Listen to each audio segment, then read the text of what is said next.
Dear viewers, আসসালামু আলাইকুম। আজকে আমি আপনাদের সাথে শেয়ার করব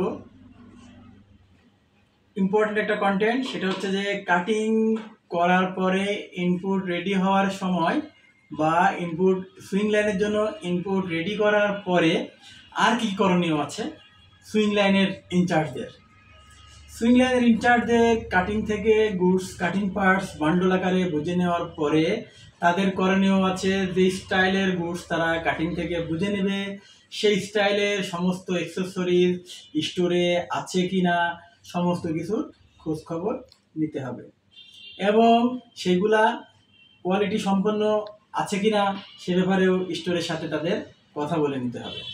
যদি সমস্যা থাকে তাহলে অবশ্যই সেটা স্ব ডিপার্টমেন্টকে অবহিত করতে হবে এবং যে স্টাইলের গুডস তারা ইনপুট করবে সেই স্টাইলের sample as per actual PP sample collect করবে কাটিং ডিপার্টমেন্ট থেকে অথবা স্যাম্পল সেকশন থেকে অথবা এমআরডি থেকে, যেটা অ্যাকচুয়াল পিপি স্যাম্পল। পিপি বলতে প্রি প্রোডাকশন স্যাম্পল, যেটা দেখে বায়ার অর্ডার করেছিল এবং যেটা দেখে বায়ার গুডস রিসিভ করবে। সেটা খুব একটা ইম্পর্টেন্ট একটা বিষয় যে পিপি স্যাম্পল দেখে গুডস সুইং লাইনে সেলাই শুরু করা।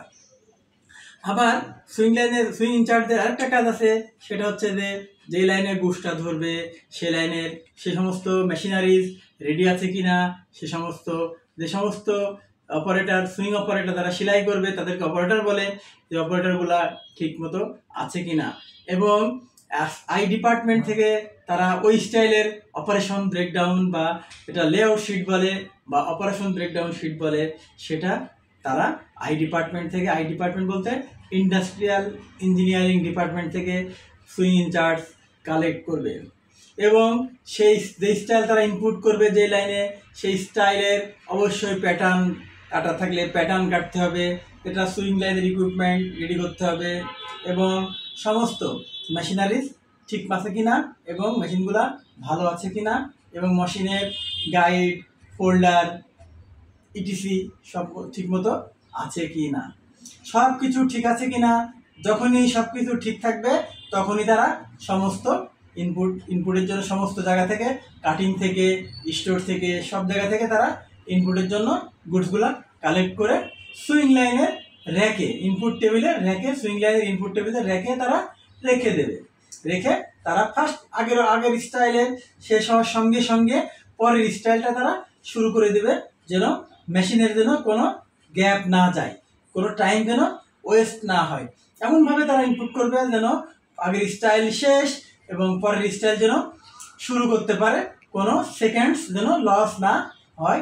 সেদিকে অবশ্যই সুইংয়ের ইনচার্জের মাথায় সেটা রাখতে হবে যেন কোনো লাইনের গ্যাপ না হয় এবং টিপিটি নিয়ে তারা কাজ করতে হবে। TPT that means throughput time. তার মানে সুইং লাইন থেকে প্রথম মেশিন থেকে শুরু করে লেআউট করতে করতে করতে করতে আউটপুট টেবিলে কত দ্রুত যেতে পারে সেটাকে আমরা টিপিটি বলি। টিপিটি গার্মেন্টস ইন্ডাস্ট্রির ভাষায় বলে TPT, that means throughput time. কত সেকেন্ডসের ভিতরে সে ফার্স্ট কত মিনিটের ভিতরে বা কত সেকেন্ডস বা কত ঘন্টার ভিতরে ফার্স্ট পিস আউটপুট টেবিলে যাবে লেআউট শেষ করে। অনেক সময় বোতলনেক হয়ে যায়, বোতলনেক যেন না হয় সেদিকে অবশ্যই সুইং সুপারভাইজার সুইং ইনচার্জের অবশ্যই খেয়াল রাখতে হবে যে কোনো স্টাইলের কোনো প্রসেসে যেন কোনো বোতলনেক না হয়। এটা একটা ইম্পর্টেন্ট ব্যাপার, বোতলনেক যেন না হয় সেদিকে খেয়াল রাখতে হবে এবং প্রথম আউটপুট প্রথম 7 পিস বা 10 পিস বা 5 পিস কোয়ালিটি ডিপার্টমেন্টকে অবহিত করতে হবে এবং সেই লাইনে অবশ্যই কোয়ালিটির লোক থাকবে, তারাও দেখবে যে তার style wise PP sample wise তারা স্টিচিং বা স্টাইলিং ঠিক আছে কি না। ফার্স্ট আউটপুট দেখে তারা মেজারমেন্ট চেক করবে, তারপরে কোয়ালিটি কী কী আছে সব প্রসেস ঠিক আছে কি না। দ্যাট মিনস এক কথায় যেটা বলে পিপি স্যাম্পলের মতো এটা ঠিক আছে কিনা সেদিকে খেয়াল রাখতে হবে। পিপি স্যাম্পলের মতো ঠিক থাকলে একটা সিগনেচার নিয়ে কোয়ালিটি ডিপার্টমেন্ট থেকে একটা সিগনেচার নিয়ে লাইনে হ্যাং করে রাখতে হবে, সুইং লাইনের আউটপুটে হ্যাং করে রাখতে হবে যে এটা আমরা প্রোডাকশন করব।